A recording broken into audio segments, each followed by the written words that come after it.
Good morning. Good morning बच्चों।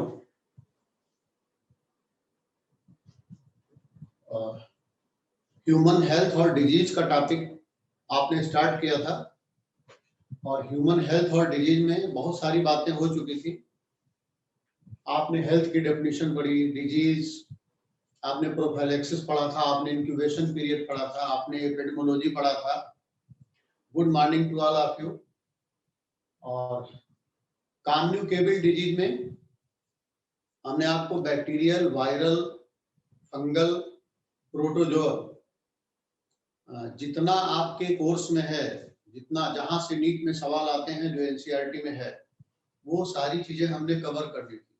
यहाँ एक हेलमिंथिक बचा हुआ था, बैक्टीरियल, वायरल, फंगल, प्रोटोजोअल और हेलमिंथिक। तो हेलमिंथिक में बेसिकली 3 डिजीज पे आपको ध्यान देना है। उसमें टीनियसिस, एस्केरियासिस और फाइलेरियासिस, ये 3 डिजीज पे बेसिकली ज्यादा क्वेश्चन आपसे होते हैं। तो इसमें पहला है टीनियसिस। टीनियसिस आपने क्लास 11 में फाइलम प्लैटीहेल्मिन्थ पढ़ा होगा। तो फर्स्ट डिजीज है टीनियसिस। इसका जो कास्टिव एजेंट है, टीनियसिस का कास्टिव एजेंट टीनिया सोलियम, इसका कास्टिव एजेंट है टीनिया सोलियम। इसको आप पॉर्क टेपवर्म कहते हैं, पॉर्क टेपवर्म। और पॉर्क का मतलब आपको पता है, पॉर्क का मतलब होता है पिग। और इसके 2 कास्टिव एजेंट हैं, एक तो टीनिया सोलियम और दूसरा है taenia saginata. It's very important. Taeniasis के 2 कास्टिव एजेंट, टीनिया सोलियम जिसको पॉर्क टेपवर्म कहते हैं, और दूसरा है टीनिया सैजिनेटा जिसको कहते हैं बीफ टेपवर्म। और आपको पता है बीफ का मतलब होता है कैटिल। तो ये तो हो गया इसका कास्टिव एजेंट। और इन दोनों के लार्वा का नाम भी आपको पता होना चाहिए। इनका जो लार्वा है उस लार्वा को कहते हैं सिस्टीसर्कस। क्लास 11th में एनिमल किंगडम में आप पढ़ते हैं, आगे का टॉपिक एनिमल किंगडम ही है। तो इन दोनों के लार्वा को कहते हैं सिस्टीसर्कस। अब जरा ध्यान दें, चाहे टीनियसिस हो और चाहे एस्केरियासिस हो, दोनों में सिम्टम लगभग एक जैसे आते हैं। टीनियसिस आप पढ़ रहे हो या एस्केरियासिस पढ़ रहे हो, हम अभी फाइलेरियासिस की बात नहीं कर रहे हैं। आप ये दोनों पढ़ रहे हैं, इन दोनों में लगभग सिम्टम एक जैसे आते हैं। तो टीनियसिस का सिम्टम, अगर पेट में आपके कीड़े हैं, आपको पता है ये दोनों ह्यूमन स्मॉल इंटेस्टाइन में इनका हैबिटेट है। तो अगर पेट में कीड़े हैं तो क्या क्या सिम्टम आपको आ सकते हैं? आपको फीवर हो सकता है, आपको एनीमिया हो सकती है। और अगर एनीमिया होगा, एनीमिया का मतलब खून की कमी, अगर एनीमिया होगा तो निश्चित रूप से भूख नहीं लगेगी, तो उसको कहते हैं लॉस ऑफ एपेटाइट। ये चीजें एक दूसरे से रिलेटेड है। अगर आपके पेट में वर्म है, टीनिया सोलियम है या एस्केरिस है, तो आपको फीवर हो सकता है, एब्डोमिनल पेन हो सकता है, आपको एनीमिया हो सकती है। एनीमिया का मतलब खून की कमी, आपका लॉस ऑफ एपेटाइट यानी भूख नहीं लगेगी, और भूख नहीं लगेगी तो वेट लॉस होगा। तो चाहे टीनिया सोलियम हो और चाहे एस्केरिस हो, चाहे टीनिया सैजिनेटा हो, अगर ये वर्म आपके पेट के अंदर हैं तो ये सिम्टम नजर आ सकते हैं। ये 4-5 सिम्टम आप जरूर ध्यान में रखें। तो टीनिया सोलियम या टीनिया सैजिनेटा दोनों, इनके ये सिम्टम है, ये सिम्टम आपको याद रखना है। और इसके बाद दूसरा है एस्केरियासिस। जब आप एस्केरियासिस में जाते हैं तो एस्केरियासिस का कास्टिव एजेंट क्या है? एस्केरिस, जिसको आप राउंड वर्म कहते हैं। तो इसका कास्टिव एजेंट एस्केरिस है, जिसको आप राउंड वर्म कहते हैं। और यहाँ ये बात ध्यान देने की है कि ये सबसे कॉमन वर्म है, ह्यूमन में पाया जाने वाला ये सबसे कॉमन वर्म और सबसे बड़ा वर्म है। ये दोनों क्वेश्चन आपसे पुट अप हो चुके हैं कि largest worm of human small intestine और मोस्ट कॉमन वर्म। और ये ध्यान रखें कि जो पेट में आपके वर्म हैं वो बच्चों में ज्यादा कॉमन होते हैं एज कंपेयर टू एडल्ट। तो अगर एस्केरिस है तो उस बीमारी को आप कहते हैं एस्केरियोसिस। तो कास्टिव एजेंट हो गया राउंड वर्म। और मैंने अभी अभी बताया चाहे टीनियसिस हो चाहे एस्केरियोसिस हो, दोनों के सिम्टम लगभग एक जैसे आएंगे, लेकिन एस्केरियोसिस में एक आध सिम्टम और ज्यादा आ सकते हैं। जैसे चूंकि ये सबसे बड़ा वर्म है तो ये आपके इंटेस्टाइन को ब्लॉक भी कर सकता है, इंटेस्टाइनल पैसेज को ब्लॉक भी कर सकता है। Fever, anaemia, loss of appetite, abdominal pain, perforation भी हो सकते हैं इंटेस्टाइन में। बट ये वर्म जो एस्केरिस है, जो राउंड वर्म है, जो सबसे बड़ा वर्म है, ये आपके इंटेस्टाइनल पैसेज को ब्लॉक भी कर सकता है। तो मेरा कहने का मतलब शॉर्ट में चीजों को समझिए, चाहे टीनियसिस हो चाहे एस्केरियोसिस हो, दोनों में सिम्टम लगभग एक जैसे आते हैं। पेट में अगर आपके कीड़े हैं, हम इन दोनों की बात कर रहे हैं, टीनिया सोलियम, टीनिया सैजिनेटा और एस्केरिस की, तो fever, anaemia, loss of appetite, abdominal pain, ये सारी चीजें होंगी। भूख नहीं लगेगी आपको, वेट लॉस होगा। बट अगर एस्केरिस है तो चूंकि ये सबसे बड़ा वर्म है तो ये आपके इंटेस्टाइन में जाकर के कभी कभी नुकसान भी कर देता, परफोरेशन भी कर सकता है, ब्लीडिंग भी हो सकती है, इंटेस्टाइनल ब्लीडिंग भी हो सकती है एस्केरिस में, एस्केरियोसिस में। ये आपके एनसीईआरटी में लिखा हुआ है, एस्केरियोसिस में इंटेस्टाइनल ब्लीडिंग, और ये वर्म इंटेस्टाइनल पैसेज को ब्लॉक भी कर सकता है। तो ये बात ध्यान में रखें। और टीनियसिस के लिए एक बात और आपको ध्यान में रखना है कि इसका जो लार्वा है वो सिस्टी सर्कस है, चाहे वो टीनिया सोलियम हो चाहे टीनिया सेजिनेटा हो। तो लार्वा सिस्टी सर्कस है। ये लार्वा कभी कभी क्या करता है, ब्लड के माध्यम से माइग्रेट करके ब्रेन में पहुंचता है। तो जब ये ब्रेन में पहुंचता है तो एक बीमारी क्रिएट करता है जिसको कहते हैं न्यूरोसिस्टिसर्कोसिस। ब्रेन में जब ये लार्वा माइग्रेट कर जाता है तो जो डिजीज क्रिएट करता है, कौन, टीनियसिस में सिस्टी सर्कस लार्वा है, तो ये बीमारी क्रिएट करता है जिसको आप कहते हैं न्यूरोसिस्टिसर्कोसिस। और न्यूरोसिस्टिसर्कोसिस अगर किसी को होती है तो होगी किसको, उन्हीं को होगी जो पिग और कैटल का मांस खाएंगे, उन्हीं को होगी। और मांस खाना एक अलग बात है, इम्प्रॉपर कुक, ठीक से पका हुआ मांस नहीं खाएंगे जिसमें ये वर्म है। तो निश्चित रूप से अगर ये लार्वा ब्रेन में पहुंच रहा है तो न्यूरोसिस्टिसर्कोसिस नाम की डिजीज क्रिएट करेगा। और न्यूरोसिस्टिसर्कोसिस आपसे एम्स में पूछा जा चुका है प्रीवियसली। इसमें क्या होता है, कन्वर्जन्स आते हैं, झटके आते हैं, और धीरे धीरे पैरालिसिस की तरफ भी ले जा सकता है। तो पैरालिसिस भी जिस भी पेशेंट को है, जिस भी आदमी को है, वो पैरालिसिस की तरफ भी जा सकता है। तो पहले हमने इन दोनों के बारे में डिस्कस किया, टीनियसिस और एस्केरियोसिस। और एक पॉइंट और छूट रहा है, बहुत ध्यान दें, जो टीनिया सोलियम है, जो टीनियसिस है जिसका कास्टिव एजेंट टीनिया सोलियम और टीनिया सेजिनेटा है, ये डाइजेनेटिक एंडोपैरासाइट है।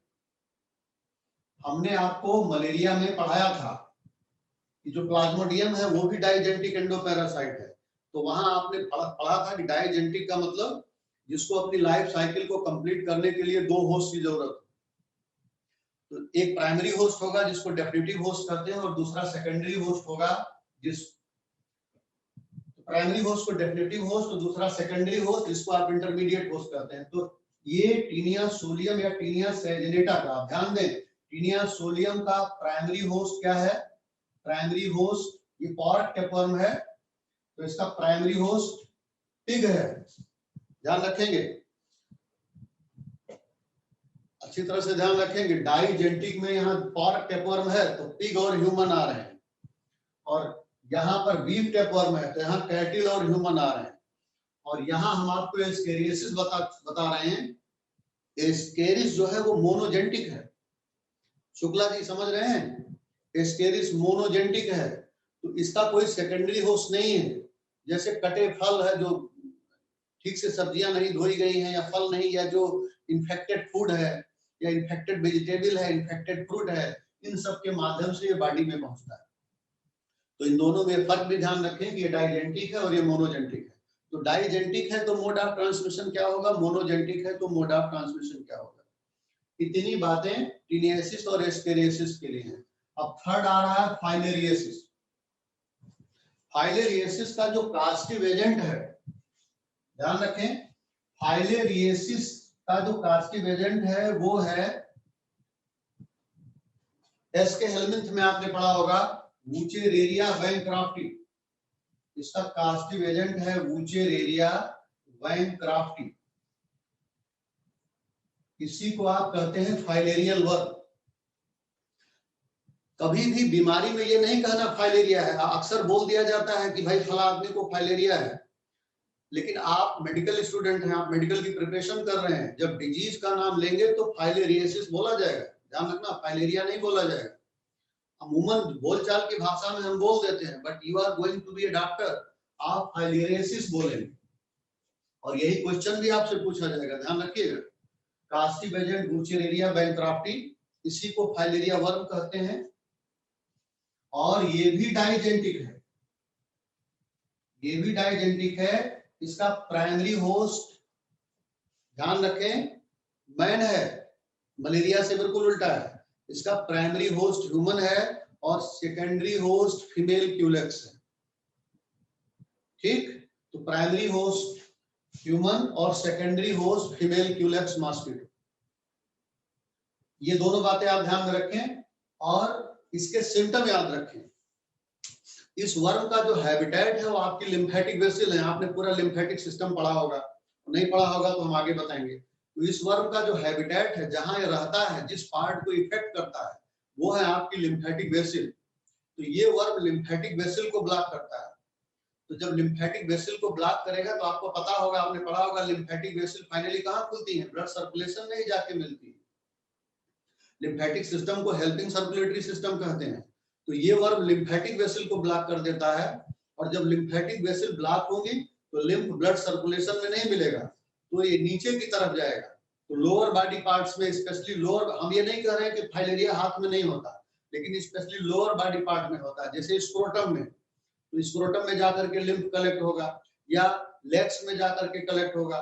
तो जहां जहां ये कलेक्ट होता जाएगा, फिर धीरे धीरे उस बॉडी का साइज बढ़ जाएगा, साइज ऑफ बॉडी इंक्रीजेज, और साइज ऑफ बॉडी बढ़ जाएगा। आपने देखा होगा फाइलेरिया में पैर कितने मोटे मोटे हो जाते हैं, या जो हाइड्रोसील होता है वो भी बहुत ज्यादातर फाइलेरियल होता है, स्क्रोटम में जो फ्लूइड कलेक्ट हो जाता है। तो इन दो जगहों पर ये विशेष रूप से इफेक्ट करता है, एक तो स्क्रोटम में और दूसरा लोअर लिम्ब में। तो इन ऑर्गन्स का साइज बढ़ जाता है, तो साइज बढ़ जाने की वजह से ही इस डिजीज को एलिफेंटाइसिस कहा जाता है।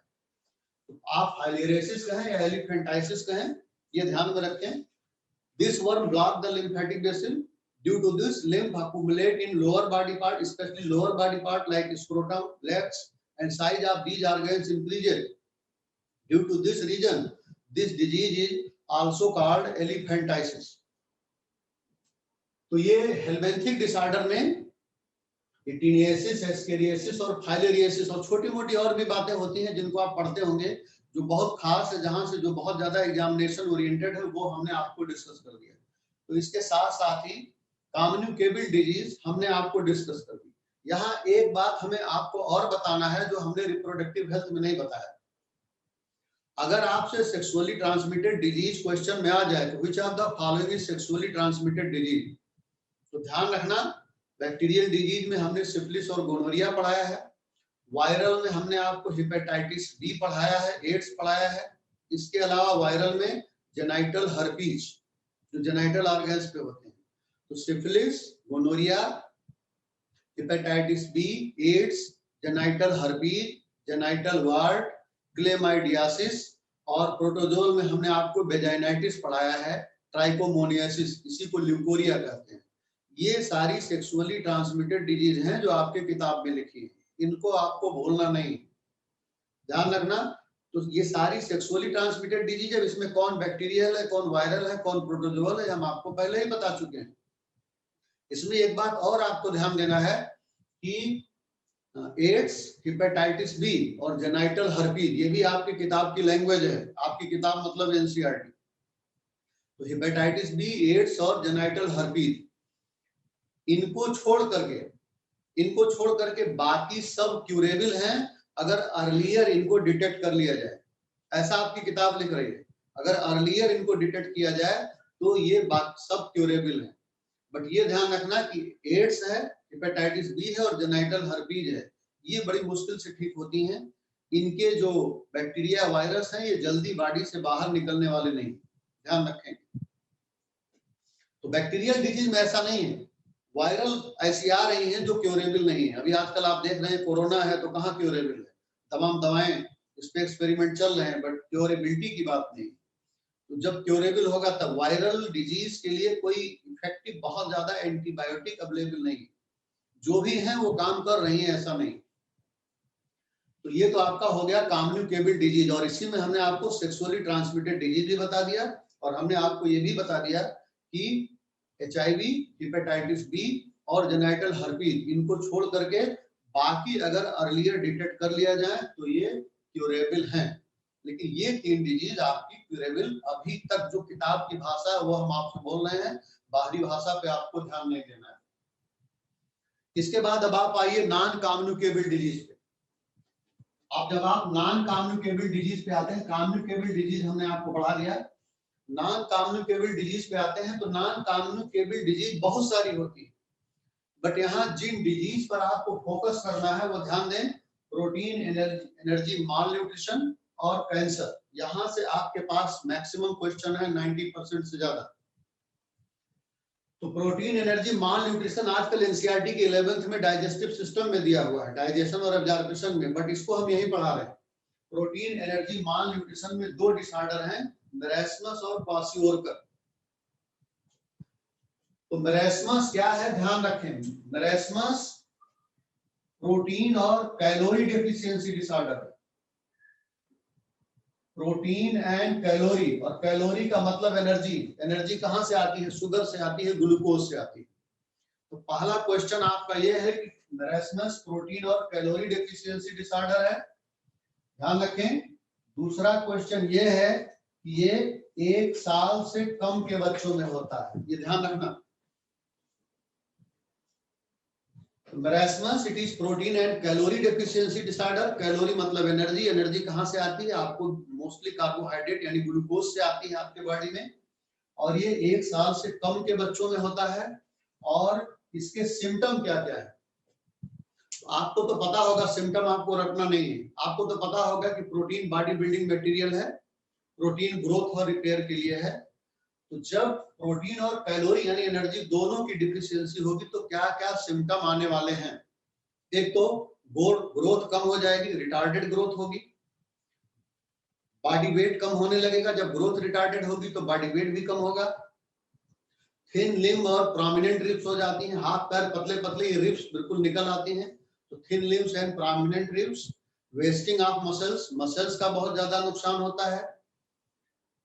ये सारी चीजें आपको मरास्मस वाले में एज ए सिम्टम नजर आएंगे, because it is protein and calorie deficiency. इसके 4-5 सिम्टम आप ध्यान रखें, रिटार्डेड ग्रोथ और बॉडी वेट कम हो जाएगा। दूसरा सिम्टम याद रखें, thin limb and prominent ribs.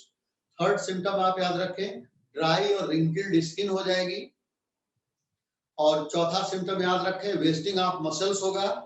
ये चीजें, तो ये सारे सिम्टम आप मरास्मस में याद रखें। और मरास्मस 1 साल से कम के बच्चों में होता है, दिस इज वेरी इंपॉर्टेंट। ये आपकी किताब लिख रही है, हम नहीं बोल रहे हैं, आगे आप क्या पढ़ेंगे मुझे नहीं पता है। दूसरा है क्वाशियोरकर। तो जो क्वाशियोरकर है वो basically protein deficiency disorder, very very important.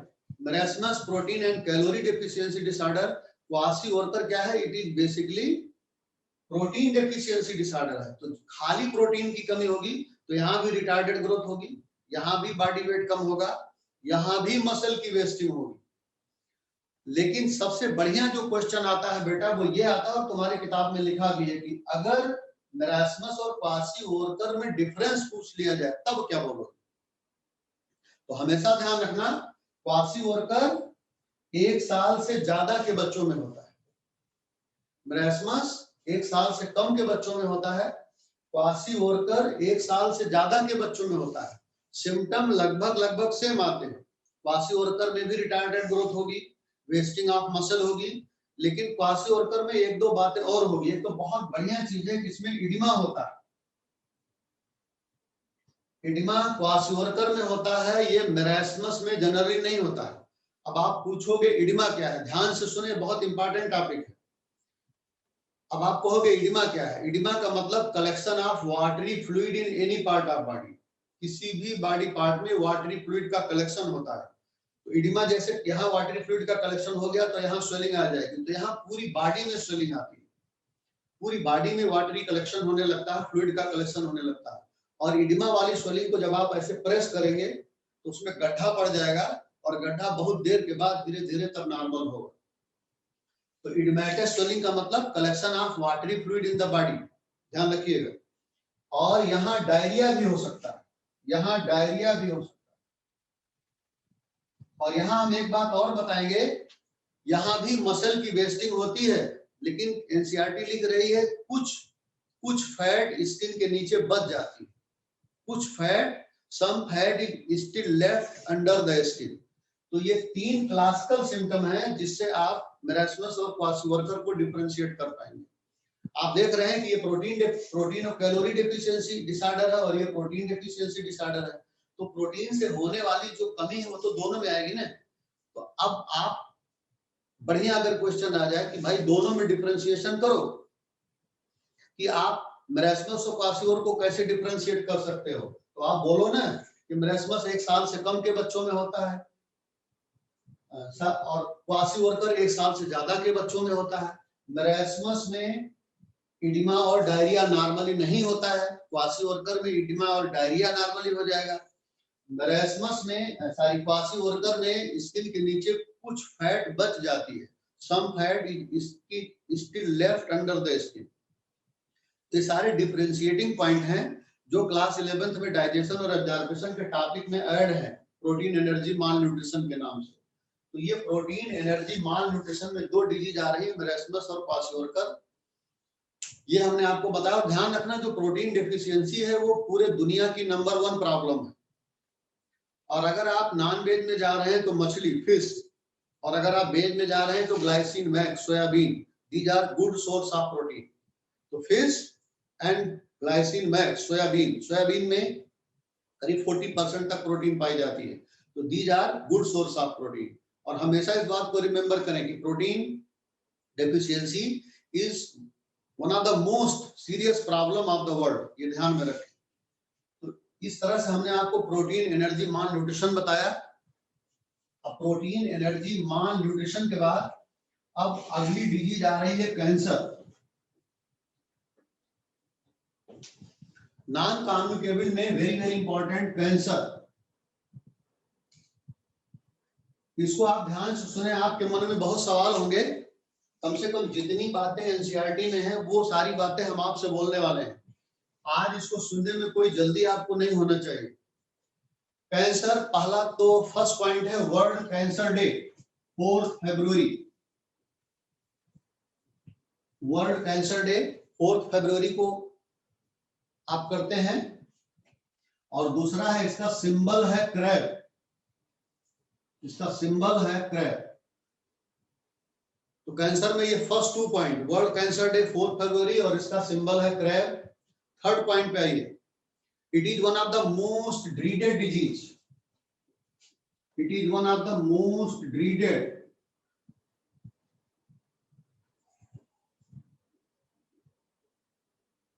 It is one of the most dreaded disease of human being, जिसके नाम से ही डर लगता है। ये भी आपके किताब का पॉइंट है, which of the following most dreaded disease of human being, cancer.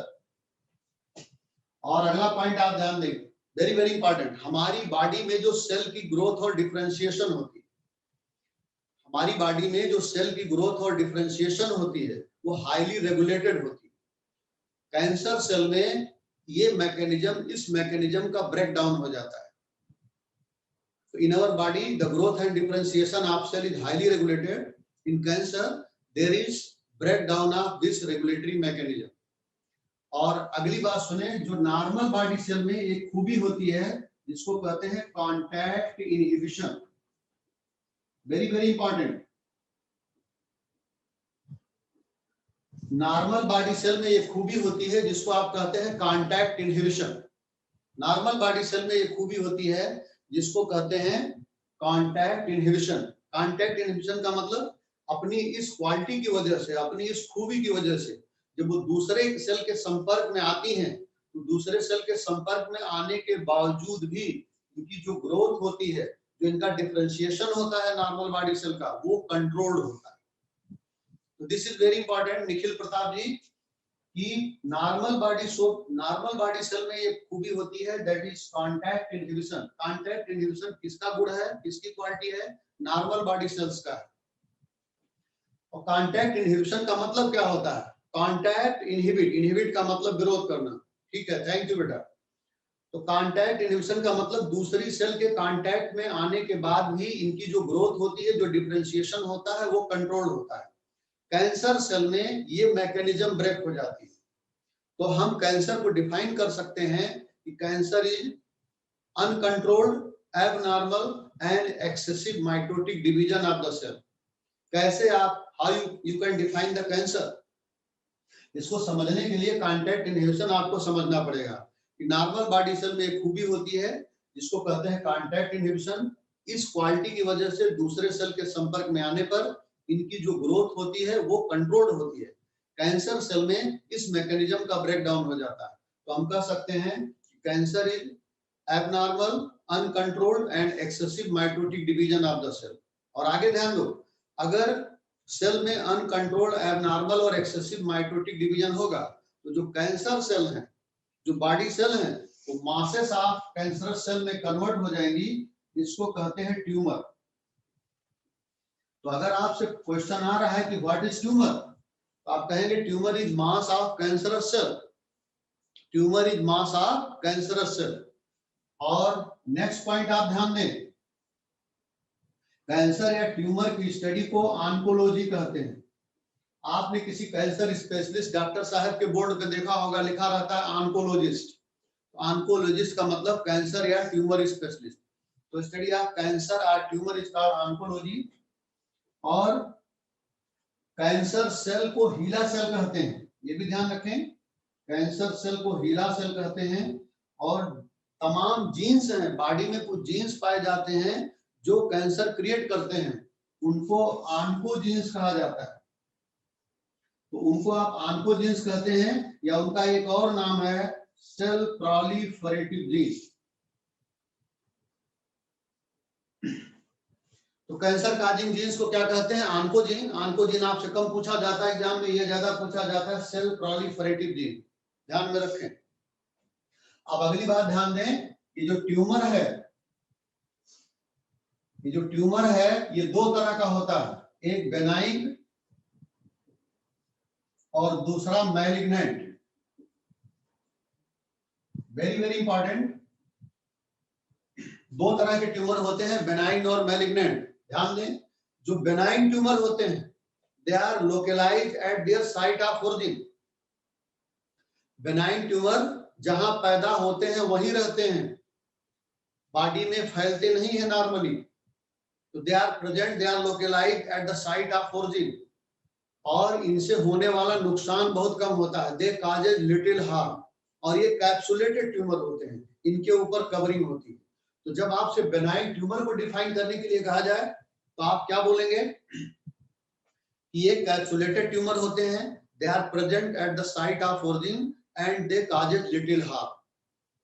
उसके बाद मैलिग्नेंट ट्यूमर। मैलिग्नेंट ट्यूमर ये वही होते हैं जो कैंसर काजिंग ट्यूमर है, ये वही ट्यूमर है जो कैंसर काजिंग ट्यूमर है, ये फैलने वाले ट्यूमर है। तो ये फैलते हैं दो मेथड से, एक तो इन्वेजन, दो मेथड से फैलते हैं, एक इन्वेजन और दूसरा मेटास्टेसिस। जो मैलिग्नेंट ट्यूमर होते हैं दो तरह से, ये कैंसरस ट्यूमर है, मैलिग्नेंट ट्यूमर मतलब they are cancer causing tumour, they are cancerous tumour. ये दो तरह से फैलते हैं, इन्वेजन और मेटास्टेसिस। इन्वेजन का मतलब पड़ोसी के घर में घुस जाना, पड़ोसी की घर में सेंध मारना, इसको कहते हैं इन्वेजन। इन्वेजन का मतलब जहां पैदा हुए हैं उसके सराउंडिंग टिश्यू को भी इन्फेक्ट कर देंगे। मानी जैसे लिवर में हुआ तो लिवर के आसपास हार्ट, लंग ये सब है, इनको भी इन्फेक्ट कर देंगे। इसको कहते हैं इन्वेजन। इन्वेजनेट, इन्वेजनेट से शब्द आया है इन्वेजन, मतलब पड़ोसी के घर में सेंध मारना, जहां पैदा हुए हैं उसके आसपास के टिश्यू को इन्फेक्ट कर देना, इसको इन्वेजन कहते हैं। और दूसरा है मेटास्टेसिस। मेटास्टेसिस क्या होता है, ये मेटास्टेसिस को ही आप सेकेंडरी ग्रोथ कहते हैं। ये जहां पैदा होते हैं उस जगह को तो इफेक्ट करते ही हैं, उस जगह को खराब करेंगे, फिर ब्लड या लिम्फ के माध्यम से दूसरे बॉडी पार्ट में जाएंगे और वहां पर इसको ये खराब करना शुरू करेंगे। तो ये सबसे ज्यादा फियर्ड प्रॉपर्टी है। जब डॉक्टर कहता है कि भाई अब कैंसर थर्ड या फोर्थ स्टेज में पहुंच रहा है, आपने सुना होगा नॉर्मली इसकी स्टेजेस होती हैं, first stage, second stage, third, fourth. जो कहते हैं ना कि अब थर्ड या फोर्थ स्टेज में पहुंच रहा है, अब तो बहुत ज्यादा फैल गया है। तो बहुत ज्यादा फैल गया है मतलब वो मेटास्टेसिस वाली बात डॉक्टर साहब कर रहे हैं, डॉक्टर कर रहे हैं कि ये वही सबसे ज्यादा फियर्ड प्रॉपर्टी है। जब डॉक्टर कहता है कि भाई अब तो भाई बहुत मामला, कोई भी डॉक्टर ये नहीं कहेगा कि आउट ऑफ कंट्रोल, कभी कभी कह भी देते हैं अब आउट ऑफ कंट्रोल है, लेकिन डॉक्टर का तो काम ही है कि अंतिम समय तक पेशेंट के लिए लगे रहना। लेकिन वो ये बात जरूर बोलते हैं कि भाई अब फैल चुका है, तो इसी वाली बात को मेटास्टेसिस। तो इतनी सारी बातें हमने कैंसर के लिए की, और अब अगली बात हम आपको बताएंगे कैंसर के काजेस। नेक्स्ट पॉइंट है causes of cancer. Next heading आपकी अच्छी तरह ध्यान रखना, कैंसर के बहुत सारे कारण हैं, लेकिन जो कैंसर के कास्टिव एजेंट हैं उनको कलेक्टिवली कार्सिनोजेन कहा जाता है। तो causative agent of cancer are collectively called carcinogens. Cancer के कास्टिव एजेंट को, किसी बच्चे ने पूछा है जेनाइटल हर्पीज वायरल है क्या? बिल्कुल वायरल है, जेनाइटल हर्पीज वायरल है बेटा। हर्पीज सिंप्लेक्स होता है, हर्पीज जोस्टर होता है, तो जेनाइटल हर्पीज भी वायरल डिजीज है। किसी बच्चे ने पूछा है, उसका जवाब ये है। अब आगे आइए, कैंसर के कास्टिव एजेंट को कार्सिनोजेन कहते हैं, और कार्सिनोजेन बहुत तरह के हो सकते हैं। पहले हम खास कार्सिनोजेन की बात करते हैं। जैसे उन बातों पर आप ज्यादा फोकस करिए जो आपके किताब में लिखी है, जो एनसीईआरटी में लिखी है। पहली बात जिसको बहुत ज्यादा आपको फोकस करना है कार्सिनोजेन में, एक तो आयोनाइजिंग रेडिएशन। आयोनाइजिंग रेडिएशंस, यही पूछ लिया जाता है कौन सी आयोनाइजिंग रेडिएशन है, कौन सी नॉन आयोनाइजिंग रेडिएशन है। आयोनाइजिंग रेडिएशन में जैसे एक्स रेज है, गामा रेज, और नॉन आयोनाइजिंग रेडिएशंस में जैसे यूवी रेज है, अल्ट्रावायलेट रेज। तो यहाँ पहला सवाल आपका सॉल्व होता है कि कौन आयोनाइजिंग रेडिएशन है, कौन नॉन आयोनाइजिंग रेडिएशन है। Ionising radiation such as X rays and UV rays, और non ionising radiation such as ionizing radiation such as X-rays and gamma rays, and non-ionizing radiation such as ultraviolet rays, UV ray। ये DNA में change करती है, ये DNA को destroy करती है। They causes damage of DNA which leads towards neoplastic transformation। ध्यान रखना, एनसीईआरटी ये सेंटेंस लिख रही है कि ionizing radiation such as X-rays and gamma rays and non-ionizing radiation such as UV rays causes damage to DNA which leads towards neoplastic transformation। नियोप्लास्ट का मतलब ही होता है कैंसर, कैंसर को नियोप्लास्ट भी कहते हैं, ध्यान रखना। तो which leads towards, एनसीईआरटी लिख दिया नियोप्लास्टिक ट्रांसफॉर्मेशन। नियोप्लास्टिक ट्रांसफॉर्मेशन का मतलब ट्यूमर या कैंसरस ट्रांसफॉर्मेशन। और दूसरा इंपॉर्टेंट ध्यान दें, बहुत बड़ा इसका कारण टोबैको है, सिगरेट जो लोग पीते हैं, सिगरेट स्मोकिंग। आपको पता होगा कि सिगरेट पीने वालों में जो लंग कैंसर का सबसे बड़ा कारण, अगर आप ध्यान देंगे तो लंग कैंसर का सबसे कॉमन कारण सिगरेट है। जितने लंग कैंसर होते हैं लगभग 70% लंग कैंसर उसमें सिगरेट पीने की वजह से होते हैं। तो सिगरेट में क्या है? टोबैको है, और टोबैको में ऐसा कौन सा कार्सिनोजन है जिसकी वजह से कैंसर होता है, वो आपका क्वेश्चन है। उस कार्सिनोजन को कलेक्टिवली कहते हैं पाह। पाह का मतलब पॉलीसाइक्लिक एरोमेटिक हाइड्रोकार्बन। तो टोबैको में जो कार्सिनोजन है, जो कैंसर काजिंग एजेंट है, वो क्या है? पाह है, और पाह का मतलब पॉलीसाइक्लिक एरोमेटिक हाइड्रोकार्बन। और इसमें कई चीजें होती हैं, जैसे बेंजोपायरीन आपसे पूछा गया, बेंजोपायरीन, नाइट्रोसोएमीन। नाइट्रोसोएमीन आपसे नहीं पूछा गया, बट अब तक पूछा गया है जो chemical carcinogen present in tobacco smoke, ये पाह है, कलेक्टिव नाम पाह है। और पाह में जो कार्सिनोजन है, पाह तो ही है कलेक्टिव नाम, पॉलीसाइक्लिक एरोमेटिक हाइड्रोकार्बन, उसमें बेंजोपायरीन और नाइट्रोसोएमीन ये मेन है। ये लंग कैंसर के लिए मेनली जिम्मेदार है, ध्यान रखना। तो दीज आर आल्सो कैंसरस। इसके बाद आप देखिए बहुत सारे लोग अपने यहाँ टोबैको, तंबाकू और पान मसाला खूब खाते हैं। तो टोबैको और बीटल च्यूइंग, ये ओरल कैंसर का जो माउथ कैंसर है उसका बहुत बड़ा कारण है। तो tobacco and betel chewing is also the most common cause of oral cancer. तो टोबैको और बीटल च्यूइंग को भी ध्यान में रखिए। चौथा, अफ्लाटॉक्सिन, अफ्लाटॉक्सिन और विनाइल क्लोराइड। अफ्लाटॉक्सिन और विनाइल क्लोराइड ये लिवर कैंसर क्रिएट करते हैं।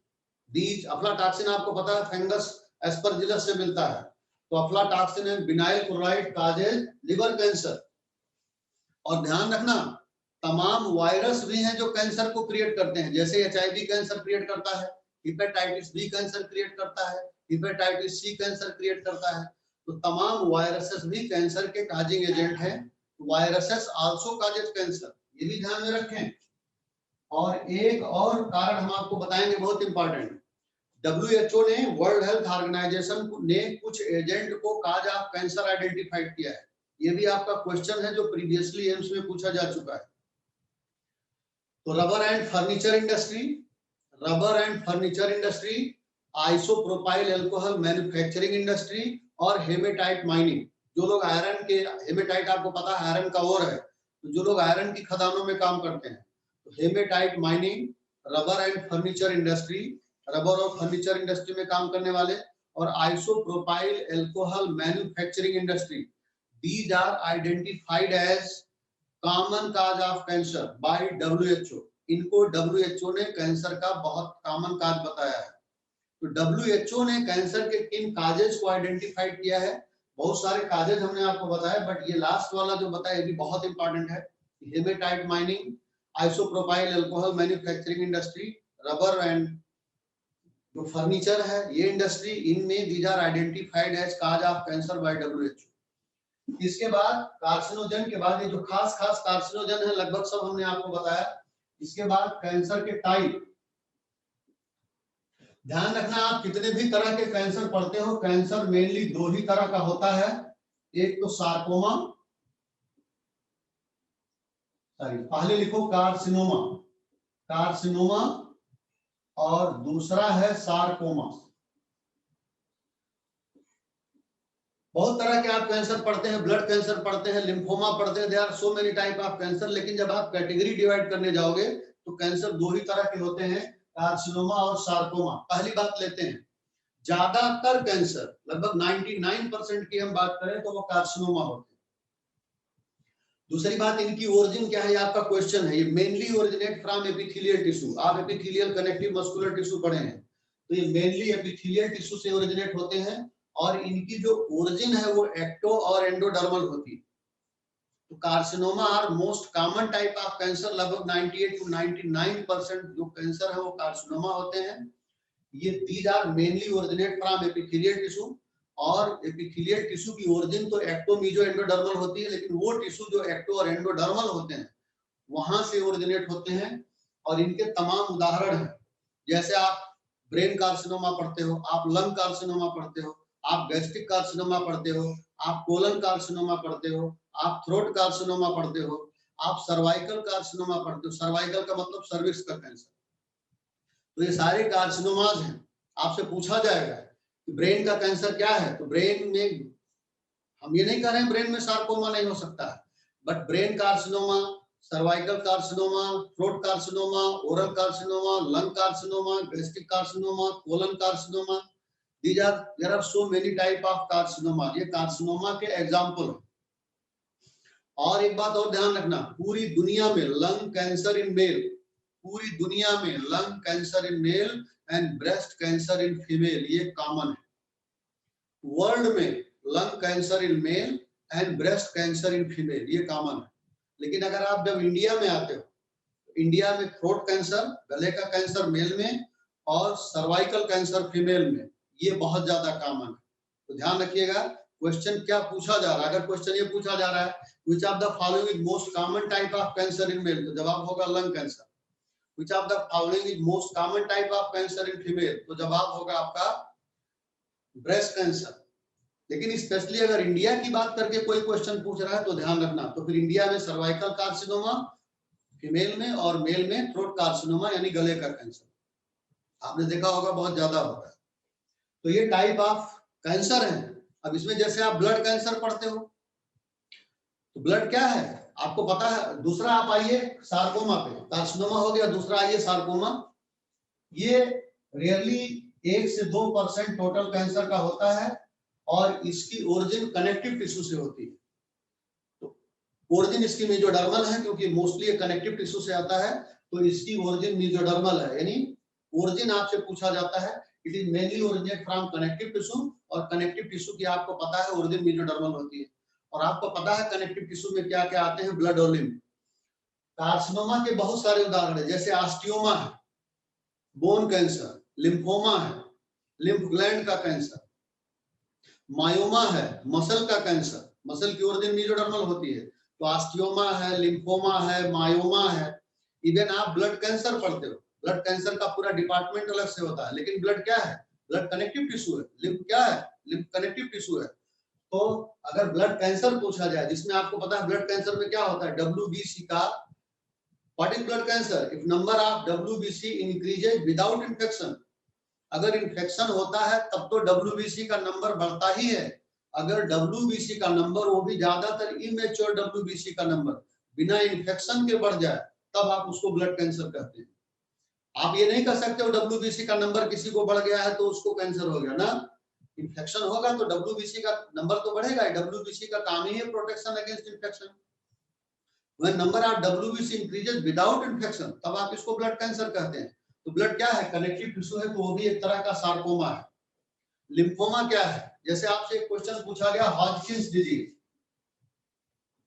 Hodgkin's disease. हॉजकिंस डिजीज क्या है, एक तरह का लिम्फोमा है जिसमें स्प्लीन, इसमें क्रॉनिक इनलार्जमेंट हो जाता है स्प्लीन और लिम्फ नोड्स में, इसको कहते हैं Hodgkin's disease. There is chronic enlargement of spleen and lymph nodes, तो इसको कहते हैं हॉजकिंस डिजीज। कोई बच्चा कह रहा बोर्ड इज नॉट क्लियर। अभी शायद आपको बोर्ड क्लियर नजर आ रहा होगा, कभी कभी हो सकता है दिक्कत हो जाए, यहां से दिक्कत नहीं है बेटा। तो हॉजकिंस डिजीज क्या है, that is a type of lymphoma. तो ये हमने आपको बताया टाइप ऑफ कैंसर। अब आपको यहाँ कैंसर को थोड़ा ज्यादा पढ़ना है, कैंसर का इन्वेस्टिगेशन भी आपको पढ़ना है। तो इन्वेस्टिगेशन में कौन कौन सी टेक्निक है, कम से कम उन टेक्निक को आपको ध्यान में देना है जो आपकी किताब में है। तो सबसे पहला जो टेस्ट है वो blood and bone marrow test. सबसे पहला टेस्ट है blood and bone marrow test. ये पहला क्वेश्चन है, ब्लड और बोन मैरो टेस्ट किस लिए, एबनॉर्मल सेल को डिटेक्ट करने के लिए। ब्लड कैंसर के लिए इस टेस्ट को किया जाता है, blood and bone marrow test. तो इस टेस्ट में हम एबनॉर्मल सेल को, एबनॉर्मल WBC को, WBC के नंबर को डिटेक्ट करते हैं कि कितना ज्यादा बढ़ गया है। तो ये ब्लड और बोन मैरो टेस्ट है। और दूसरा एक बहुत पॉपुलर टेस्ट आप सुनते होंगे कि अगर किसी व्यक्ति को कहीं आपने सुना होगा कैंसर है तो उसकी बायोप्सी हुई।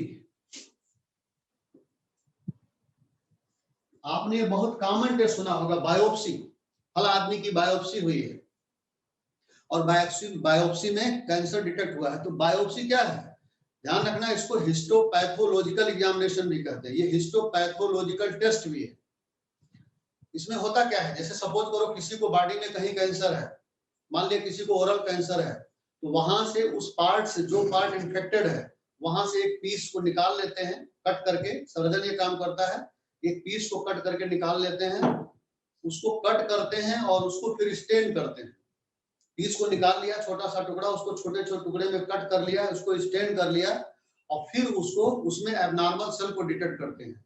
तो इसी को बायोप्सी कहते हैं या इसी को हिस्टोपैथोलॉजिकल स्टडी कहते हैं। तो अगर आपसे पूछा जाए व्हाट इज बायोप्सी, तो आप कहेंगे cancerous tissue examination is called biopsy. और बायोप्सी में करते क्या है ये हमने आपको बता दिया। इसी को आप हिस्टोपैथोलॉजिकल स्टडी भी कहते हैं, कतई ना भूलें, क्योंकि बायोप्सी एक कॉमन शब्द हो चला है। कोई जरूरी नहीं कि आपसे बायोप्सी पूछा जाए, आपसे कल को एग्जाम में हिस्टोपैथोलॉजिकल स्टडी पूछ लिया जाए तो पता चला आपको याद ही ना। उसी को बायोप्सी कहिए या उसी को आप हिस्टोपैथोलॉजिकल स्टडी कहिए। तो ये दूसरा है बहुत इंपॉर्टेंट। और तीसरा है एक्सरे, CT स्कैन और MRI।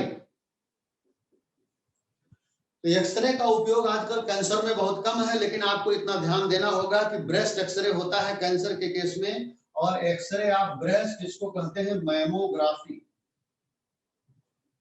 तो ये पहला क्वेश्चन यहाँ ध्यान रखने, हम ये नहीं कह रहे हैं कैंसर में एक्सरे नहीं होता, एक्सरे बहुत छोटा सा टेस्ट है, बट एक्सरे ऑफ ब्रेस्ट इसको कहते हैं मैमोग्राफी। दूसरा है सीटी स्कैन, सीटी स्कैन को कैट स्कैन भी कहते हैं, इसको कंप्यूटराइज्ड एक्सियल टोमोग्राफी कहते हैं। CT scan, CAT scan, computerised tomography, या इसी को सीएटी, शॉर्ट में सीटी बोल दिया जाता है, सीटी या सीएटी दोनों एक बातें हैं, कंप्यूटराइज्ड एक्सियल टोमोग्राफी। इसमें सिर्फ आपको इतना जानना है, आपने देखा होगा हेड और ब्रेन बहुत ज्यादा सीटी स्कैन होता है इंजरी में, आपने सुना भी होगा। तो इसमें 3 डायमेंशनल इमेज पेशेंट की मिलती है, तो ये भी कैंसर को डिटेक्ट करता है। लेकिन जो सबसे बड़ा टेस्ट है, जो सबसे एडवांस टेस्ट है, वो एमआरआई। एमआरआई के बारे में अगर हम बात करें, MRI based on NMR. MRI किस सिद्धांत पर बेस है? एमआरआई का पहले तो फुल फॉर्म जाने, मैग्नेटिक रेजोनेंस इमेजिंग। एमआरआई का फुल फॉर्म है मैग्नेटिक रेजोनेंस इमेजिंग। तो पहला क्वेश्चन यहाँ आ रहा है कि एमआरआई का फुल फॉर्म क्या है। दूसरा क्वेश्चन आ रहा है कि एमआरआई किस प्रिंसिपल पर बेस्ड है? तो that is based on NMR, nuclear magnetic resonance. MRI जब किसी का किया जाता है, आपने देखा होगा बहुत बड़ी मशीन होती है, मशीन के अंदर पूरी बॉडी ही डाल दी जाती है, और मना किया जाता है कोई भी जो मेटेलिक कोई ऑर्नामेंटल है, कोई सिक्का है, कॉइन है, वो कोई भी चीज आप उसके अंदर नहीं ले जा सकते हैं, क्योंकि जो एमआरआई की मैग्नेटिक फील्ड होती है बेटा, वो बहुत ज्यादा होती है। अर्थ मैग्नेटिक फील्ड से 70,000 टाइम ज्यादा होती है एमआरआई की मैग्नेटिक फील्ड। तो इसीलिए मना किया जाता है कि आप कोई भी कॉइन, कोई भी ऑर्नामेंट, घड़ी, ये सब पहन के नहीं जाएंगे, क्योंकि वो मशीन के लिए बहुत ज्यादा नुकसानदायक हो सकता है, बहुत ज्यादा नुकसान हो सकता है मशीन के लिए भी, आपकी बॉडी के लिए भी। तो इस प्रोसेस में एनएमआर सिग्नल जनरेट होते हैं, और यही एनएमआर सिग्नल जिस बॉडी पार्ट की एमआरआई हो रही, वो सिग्नल जनरेट करता है, जिसको एनएमआर कहते हैं, न्यूक्लियर मैग्नेटिक रेजोनेंस उसी को बोला जाता है। और यही सिग्नल कंप्यूटर स्क्रीन पे आते हैं, तो जो एक्सपर्ट होता है, जो रेडियोलॉजिस्ट होता है, उसको ऑब्जर्व करता है और उसके अनुसार वो आगे की रिपोर्ट करता है। इतनी सारी बातें तो हमने आपको बता दी, बट यहाँ एनसीईआरटी में कौन सी बहुत लाइन इंपॉर्टेंट लिखी है, वो तो अभी तक हमने नहीं बताया। पूरी कहानी हमने आपको एमआरआई की लगभग बता दी। ध्यान रखना, एनसीईआरटी की जो लाइन है वो ये है कि MRI accurately detect pathological and physiological changes. क्या लाइन है किताब की आपकी? MRI accurately detect pathological and physiological changes by using strong magnetic field and non ionising radiations. तो सबसे ज्यादा जरूरी है कि आपको ये पॉइंट याद रहे। एमआरआई का फुल फॉर्म बता दिया, एमआरआई एनएमआर पर बेस्ड है, इसमें एनएमआर सिग्नल प्रोड्यूस होते हैं। एमआरआई की magnetic field earth magnetic field से बहुत ज्यादा होती है, 70,000 ज्यादा गुना होती है। इसी मैग्नेटिक फील्ड को तो बेस बना करके एनसीईआरटी ने लिखा कि MRI accurately detect pathological and physiological changes by using strong magnetic field and non ionising radiation. और अभी हम पीछे बता के आए हैं कि आयोनाइजिंग रेडिएशन कौन है और नॉन आयोनाइजिंग रेडिएशन कौन है। तो सबसे बेहतरीन टेस्ट एमआरआई, इस बात का ध्यान रखें। इसके बाद कुछ और बातें एनसीईआरटी में दी, जैसे जीन, तमाम एंटीबॉडीज भी। अब मान लिया जैसे कोई वायरस गया है, जैसे मान लिया एचआईवी गया है, एचआईवी कापोसी सार्कोमा क्रिएट करता है, या हेपेटाइटिस बी का वायरस गया है, तो वायरस अगर जाएगा तो वायरस क्या है, बॉडी के अंदर एंटीजन है, तो इनके खिलाफ एंटीबॉडी बनेगी। तो अगर एंटीबॉडी सर्टेन एंटीजन के खिलाफ बन रही है, तो एंटीबॉडी का डिटेक्शन करना भी सर्टेन एंटीजन के खिलाफ टेस्ट में आता है, ये भी ध्यान रखें। तो ये सब सारी चीजें कैंसर के आपके टेस्ट में मैंने आपको बताया है। और एक और आपके किताब में है molecular biology technique, very very important. NCERT में मॉलिक्यूलर बायोलॉजी टेक्निक भी है। मॉलिक्यूलर बायोलॉजी टेक्निक में करते क्या है, प्लीज लिसन, ध्यान से सुने। अगर मान लिया किसी फैमिली में कैंसर की हिस्ट्री है, सपोज करो किसी फैमिली में कैंसर की हिस्ट्री है, आप कहते हो कि इस परिवार में तो ये होता रहता है, लंग कैंसर होता रहता है या फला कैंसर होता रहता है, तो वो जो मैंने अभी आपको मॉलिक्यूलर बायोलॉजी टेक्निक बताया, अगर किसी परिवार की हिस्ट्री है, इसका मतलब हो सकता है उसमें कोई ऐसा जीन्स हो जो सर्टेन कंडीशन में स्टिमुलेट हो जाता हो। तो मॉलिक्यूलर बायोलॉजी टेक्निक में उस जीन्स का पता चल लगाते हैं, और जब उस जीन्स का पता चल जाता है तो उस पेशेंट से बताया जाता है भाई आपके परिवार में लंग कैंसर की हिस्ट्री है, आपके परिवार में ब्रेन कैंसर की हिस्ट्री है, और उसका ये जेनेटिक है थोड़ा बहुत, तो आप लंग कैंसर को जो पैदा करने वाले कारण है, जो स्टिमुलेट करने वाले काजेज हैं, उनसे आप बचिए। यानी अगर आप स्मोकिंग कर रहे हैं तो निश्चित रूप से आपके परिवार को उससे बचना होगा। ये है मॉलिक्यूलर बायोलॉजी टेक्निक। तो जितनी आपकी किताब में जितनी टेक्निक है मैंने उन सबको डिस्कस कर दिया है। और अब लास्ट में कैंसर का ट्रीटमेंट, कैंसर के ट्रीटमेंट पे 2 क्वेश्चन आपके सामने हैं, वेरी वेरी इंपॉर्टेंट। 2 लाइनें ध्यान से सुने ट्रीटमेंट में। पहली लाइन आपकी किताब लिख रही है कि common approaches for the treatment of cancer. Cancer के ट्रीटमेंट के लिए कॉमन अप्रोच क्या है? तो रेडियोथेरेपी है, जिसको आप सेकाई कहते हैं। Common approaches for the treatment of cancer are radiotherapy, surgery और immunotherapy. Very very important question. 2 तरह से सवाल पूछा जाता है।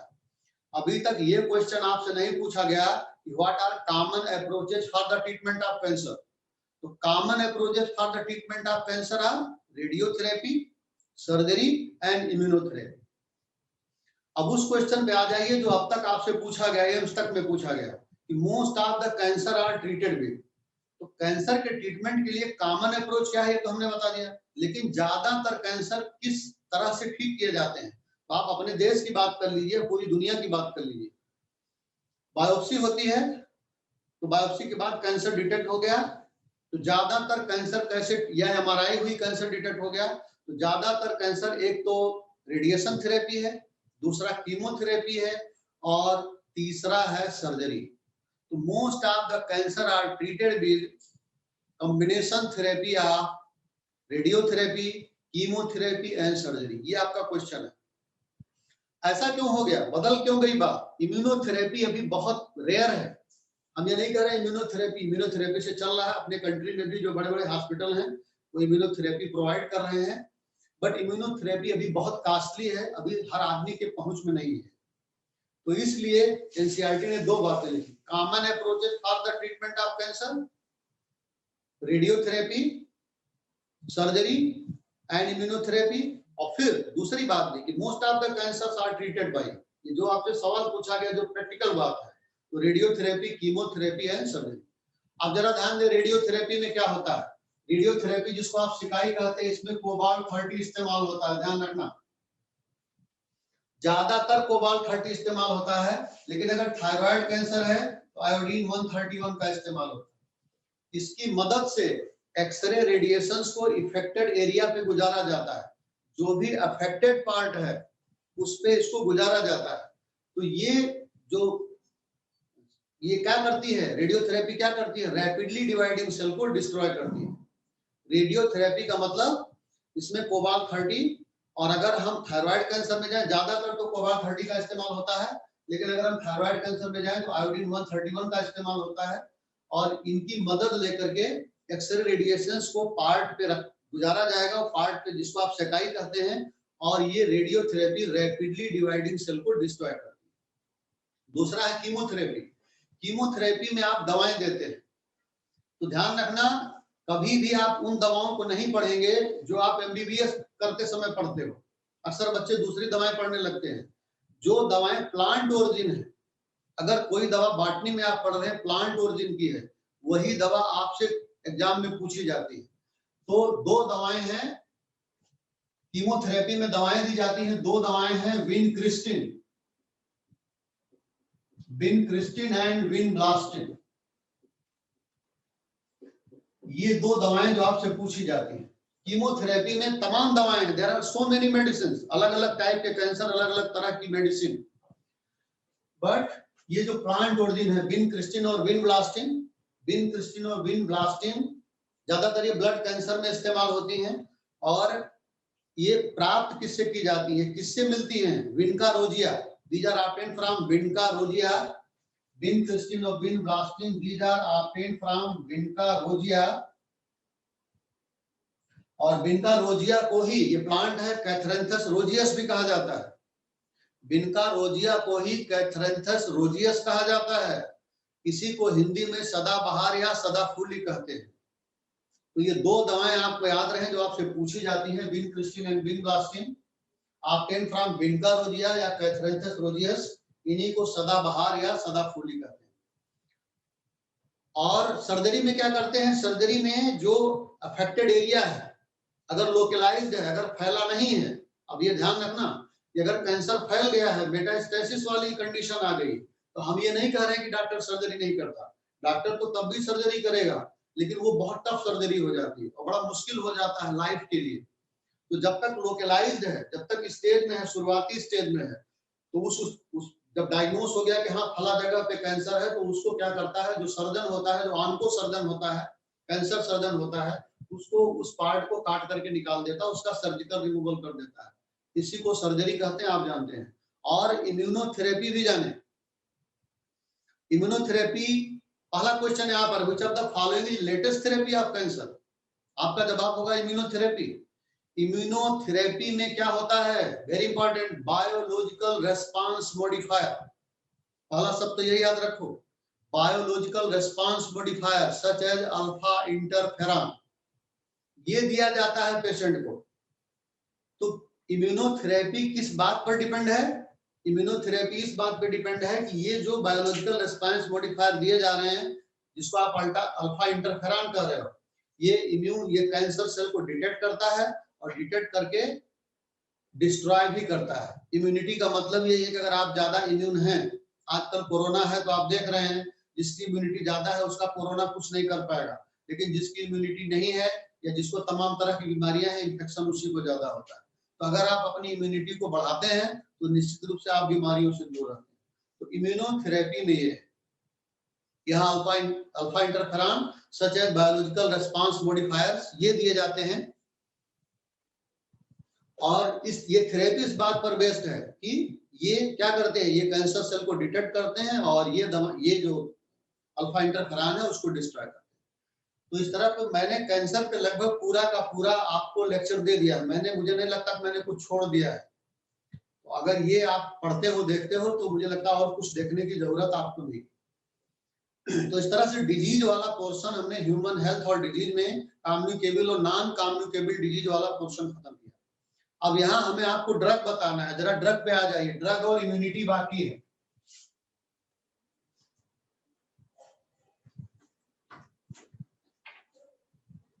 डिजीज के बाद वेरी वेरी इंपॉर्टेंट ड्रग्स।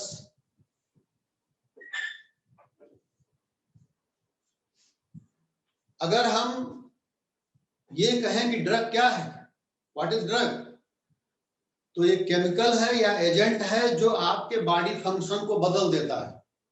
तो ड्रग क्या है? इट इज ए केमिकल और agent which alter the body function. आपके कोर्स में जो दवाएं हैं वो पहला है ओपियोइड एनाल्जेसिक, पहली दवा है ओपियोइड एनाल्जेसिक। ओपियोइड एनाल्जेसिक को नारकोटिक्स भी कहते हैं, ध्यान रखिएगा। एनाल्जेसिक दो तरह के होते हैं, ओपियोइड और नॉन ओपियोइड, यानी नारकोटिक और नॉन नारकोटिक। तो नॉन ओपियोइड आपके कोर्स में नहीं है। क्या आपको दर्द हो रहा है, कोई कहता है पैरासीटामोल ले लो, एस्प्रिन ले लो, तो ये नॉन ओपियोइड एनाल्जेसिक है। तो पैरासीटामोल और एस्प्रिन डिस्प्रिन आपको पता है, ये नॉन ओपियोइड एनाल्जेसिक। आपके कोर्स में जहां से पूछा जाता है वो है ओपियोइड एनाल्जेसिक, इन्हीं को नारकोटिक भी कहते हैं। दो क्वेश्चन यहाँ पर ध्यान रखिएगा। ओपियोइड एनाल्जेसिक डिप्रेसेंट का काम करते हैं, ये डिप्रेसेंट का काम करते हैं, यानी नर्वस सिस्टम की एक्टिविटी को कम कर देते हैं। और दूसरा काम, ये काम कैसे करते हैं, तो ये स्पेसिफिक रिसेप्टर से कंबाइंड होकर के काम करते हैं। और ये रिसेप्टर जो होते हैं आपके सीएनएस और जीआई ट्रैक्ट में होते हैं, यानी सेंट्रल नर्वस सिस्टम और गैस्ट्रोइंटेस्टाइनल ट्रैक्ट, यानी एलिमेंट्री कैनाल। तो पहले दो क्वेश्चन बहुत अच्छे हैं नीट के यहाँ पर, कि ओपियोइड एनाल्जेसिक जितने होंगे सब डिप्रेसेंट का काम करेंगे, and they combined with specific receptor present in CNS and GI tract. तो सीएनएस और जीआई ट्रैक्ट पे जो रिसेप्टर है उससे जुड़ करके ये काम करते हैं। अब ओपाइड एनाल्जेसिक में जो आपके कोर्स में है वो ओपियम है, मॉर्फिन है, हेरोइन है और कोडीन है। ये चार हैं, बल्कि कोडीन बहुत कम है, कोडीन भी लिखा हुआ है, बट ये चार ओपाइड एनाल्जेसिक है। पहला ओपियम देखिए, opium is obtain from unripe fruit of Poppy. किससे? फ्रूट से। पक्का फ्रूट या कच्चा फ्रूट? कच्चा फ्रूट। ये दोनों सवाल ध्यान रखिएगा। Opium is obtain from unripe fruit of Poppy. Poppy को कहते हैं पैपावर सोमनिफेरम, इसकी फैमिली पैपावरेसी है, फैमिली आपसे पूछी नहीं जाएगी। तो यहाँ पर ये पहला क्वेश्चन आपको ध्यान देना है। सारे ओपाइड एनाल्जेसिक डिप्रेसेंट का काम करते हैं, तो फंक्शन हम अलग अलग नहीं बताएंगे। It is obtain from unripe fruit of poppy, Papaver somniferum, family Papaveraceae. और एनसीईआरटी किताब खोल करके आप बैठा करें, पॉपी का फ्रूट भी आपको वहां दिखाया गया है, पॉपी आपको दिखाया गया डायग्राम में। पैपावर सोमनिफेरम जिसको पोस्ता कहते हैं वो आपको आइडेंटिफाइड भी करना है। उसके बाद दूसरा है मॉर्फिन। मॉर्फिन जो है वो ओपियम से 10% ज्यादा ताकतवर है। It is 10% more potent. It is 10% potent than opium. Opium से ही ये मिल रहा है, लेकिन ये 10% ज्यादा पोटेंट है और ये ज्यादातर इंजेक्शन के तौर पर इस्तेमाल होगा। तो ध्यान रखना, पोस्ट ऑपरेटिवली, जैसे ऑपरेशन के बाद बहुत पेन होता है, किसी को बहुत सारा दर्द होता है, या बोन कैंसर में, जो कैंसर वगैरह में पोस्ट ऑपरेटिवली या कैंसर में जो बहुत सीवियर पेन होता है, उसमें ये मॉर्फिन दिया जाता है। इसके बाद तीसरा है हेरोइन। हेरोइन को डाइएस्टिल मॉर्फिन कहा जाता है। पहला क्वेश्चन ध्यान रखना, ओपियम को आपको पहचानना है, एनसीईआरटी में डायग्राम दिया है वो पोस्टा का, मॉर्फिन का केमिकल स्ट्रक्चर दिया हुआ है, वो भी आपको पहचानना है। और ये जानना है मॉर्फिन के बारे में, इंजेक्शन के तौर पर ज्यादातर इस्तेमाल की जाती है। जब बहुत सीवियर पेन होता है पोस्ट ऑपरेटिवली या कैंसर के पेन में, तब मॉर्फिन का इस्तेमाल होता है। और इसका केमिकल स्ट्रक्चर मॉर्फिन का एनसीईआरटी में बना हुआ, किताब में आप जाकर के देखिए। हेरोइन को डाइएस्टिल मॉर्फिन कहा जाता है, इसी को स्मैक या ब्राउन शुगर बोलते हैं। तो केमिकली ये क्या है? डाइएस्टिल मॉर्फिन है, लेकिन इसी को आप स्मैक या ब्राउन शुगर बोलते हैं। और ये मॉर्फिन से 4 से 8 गुना ज्यादा पोटेंट है, 4 to 8 टाइम्स पोटेंट है। और जो हेरोइन है वो कलर व्हाइट कलर्ड होता है, ओडरलेस होता है, इसमें कोई स्मेल नहीं होती है, व्हाइट कलर, ओडरलेस और क्रिस्टलाइन कंपाउंड होता है। जनरली इसको सूंघते हैं लोग, इसको कहते हैं स्नॉर्टिंग, SNORTING।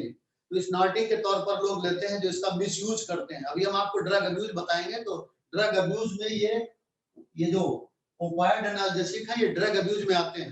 ड्रग अब्यूज का मतलब मिसयूज ऑफ ड्रग। तो कौन कौन सी दवाएं ड्रग अब्यूज में आती है, ये भी आपके कोर्स में है। तो जो पहली दवा आपने पढ़ा है, ये ओपाइड एनाल्जेसिक के ड्रग अब्यूज में आती है, और ड्रग अब्यूज का मतलब मिसयूज ऑफ ड्रग, इसका लोग मिसयूज करते हैं। और कोडीन है, कोडीन माइल्ड एनाल्जेसिक है। आपने अगर कफ के लिए सिरप पिया होगा, ड्राई कफ के लिए, तो जनरली ये ड्राई कफ सिरप में इस्तेमाल होता है। आप कोडीन सल्फेट, कोडीन फास्फेट, मिट्स लिंक्टर, कोडीने को, इस तरह के सिरप अगर आप मेडिकल स्टोर में देखें तो मिलते हैं। तो जनरली ये कफ सिरप में इसका इस्तेमाल होता है, और ये माइल्ड एनाल्जेसिक के तौर पर काम करता है। ये हो गया आपका ओपाइड एनाल्जेसिक। और दूसरा है एंटीहिस्टामिनिक।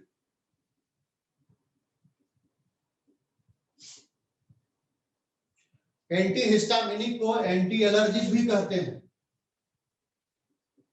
इसी को एंटी एलर्जिक भी कहते हैं। ऐसी दवा जो एलर्जी के अगेंस्ट काम करे, उसी को आप कहते हैं एंटीहिस्टामिनिक या एंटी एलर्जिक। एलर्जी क्यों होती है भाई? बॉडी में आपके मास्ट सेल होती हैं, मास्ट सेल हिस्टामाइन रिलीज करती हैं। और ध्यान रखना, जो बेसोफिल हैं ब्लड में, जो बेसोफिल हैं, जो WBC की टाइप है, वो भी हिस्टामाइन रिलीज करती है। एंटी हिस्टामिनिक ड्रग को एंटी एलर्जिक ड्रग कहते हैं। और हिस्टामाइन कहां से रिलीज होते हैं? मास्ट सेल से रिलीज होते हैं। और हिस्टामाइन बेसोफिल से भी रिलीज होते हैं। आपके IPMT का सवाल भी है, खाली आपको ये याद ना रहे कि हिस्टामाइन मास्ट सेल से रिलीज होते हैं, बेसोफिल से भी रिलीज होते हैं। तो ये जो ड्रग होती है एंटी हिस्टामिनिक ड्रग, इन्हीं हिस्टामिन के इफेक्ट को न्यूट्रलाइज कर देती है। अब सवाल ये है कि आपको खुजली होती है, आपने कोई दवा लिया, आपने कुछ खाना खाया, आपको एलर्जी हो गई, आपको इचिंग होने लगी, रैशेस हो गए, तो घर में कहता है कोई कहता है मेंबर जरा एबिल पड़ी है ले लो, सीपीएम पड़ी है ले लो, या सेडजिन पड़ी है ले लो। ये सब दवाएं आपसे नहीं पूछी जाएंगी, आपसे एंटी एलर्जिक यानी एंटी हिस्टामिनिक के तौर पर वो दवा पूछी जाती है जो कहीं कहीं आपके कोर्स में होगी। तो जब आप हार्मोनल कंट्रोल और कोऑर्डिनेशन पढ़ते हो, तब आप एडिनल कार्टेक्स पढ़ते हो, वहां से पढ़ते हो 3 तरह के हार्मोन आते हैं, ग्लूकोकार्टिकॉइड, मिनरेलोकार्टिकॉइड और गोनेडोकार्टिकॉइड। तो जो ग्लूकोकार्टिकॉइड है उसका जो मेन नाम है, ग्लूकोकार्टिकॉइड का जो प्रिंसिपल ग्लूकोकार्टिकॉइड है वो कार्टिसाल है। तो कार्टिसाल के वैसे तो हम बहुत सारे काम बताएंगे, बट यहाँ पर एग्जामिनेशन के पॉइंट से क्या इंपॉर्टेंट हो सकता है ध्यान रखें। एंटी हिस्टामिनिक का बेस्ट एग्जांपल अगर आपसे कभी कुछ पूछा जाएगा तो ये कार्टिसाल पूछा जाएगा, that is glucocorticoid that is release by adrenal cortex. उसके बाद तीसरी दवा हैलुसिनोजन है। हैलुसिनोजन है। हैलुसिनोजन का मतलब ऐसी दवा जो आपके थॉट और फीलिंग को बदल दे, ऐसी दवा जो आपके थॉट को, आपके फीलिंग को बदल दो, उसको हैलुसिनोजन कहते हैं। The drug which causes illusion and delusion which changes thought and feeling. आप दिन को रात बोलने लगो, रात को दिन बोलने लगो, लड़की को लड़का बोलने लगो, लड़की को लड़का समझने लगो, मामला बिगड़ जाएगा, ठीक है। तो ऐसी दवा जो आपके थॉट और फीलिंग को बदल दे उसको कहते हैं हैलुसिनोजन। जो कॉमन हैलुसिनोजन है जो आप पढ़ते हैं वो क्या है, देखो भांग, कॉमन हैलुसिनोजन है भांग, गांजा, चरस, हशीश, मारिजुआना, एलएसडी। ये आपकी किताब में दिए हुए हैं, ये हैलुसिनोजन है, भांग, गांजा, चरस, हशीश, marijuana, LSD. LSD lysergic acid diethylamide. जरा ध्यान देना, ये इतनी दवाएं भांग, गांजा, चरस, हशीश और marijuana, these are obtained from hemp plant। ये हेम्प प्लांट से मिलती हैं और इसी को कहते हैं cannabis sativa. Bhang, ganja, charas, hashish and marijuana obtained from hemp plant, इसी को कहते हैं कैनाबिस सैटाइवा। और जरा ध्यान देना, एनसीईआरटी में कैनाबिस सैटाइवा की लीफ इस तरह से डायग्राम बना हुआ है, इसको भी आप जरूर देखें, आपको पहचानना है कि कैनाबिस सैटाइवा क्या है। तो ये जो भांग, गांजा, चरस और हशीश है, कैनाबिस सैटाइवा के कौन से पार्ट इस्तेमाल होते हैं, इनके फ्लावर टॉप यानी इन्फ्लोरेसेंस है, रेजिन है, लीव्स हैं, इन सबसे ये सब चीजें प्राप्त की जाती हैं। और जरा इधर ध्यान दो, एलएसडी जो है मोस्ट पोटेंट हैलुसिनोजन है, बहुत ज्यादा खतरनाक है, बहुत ज्यादा ताकतवर है। एलएसडी फंगस से प्राप्त की जाती है, फंगस, बैक्टीरिया, वायरस, फंगस, क्या fungus. LSD obtained from fungus, और उस फंगस का नाम है क्लेविसेप्स पर्प्यूरिया।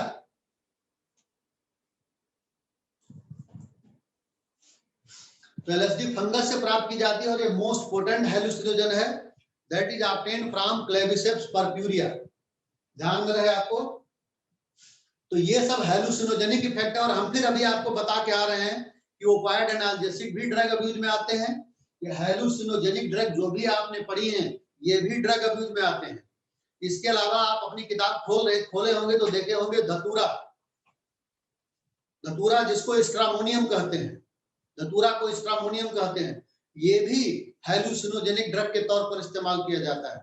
तो धतूरा भी हैलुसिनोजेनिक ड्रग के तौर पर इस्तेमाल किया जाता है। और यहाँ पर चौथी और लास्ट ड्रग जो हमें आपको बताना है वो है स्टिमुलेंट। चौथी ड्रग हमें बताना है स्टिमुलेंट।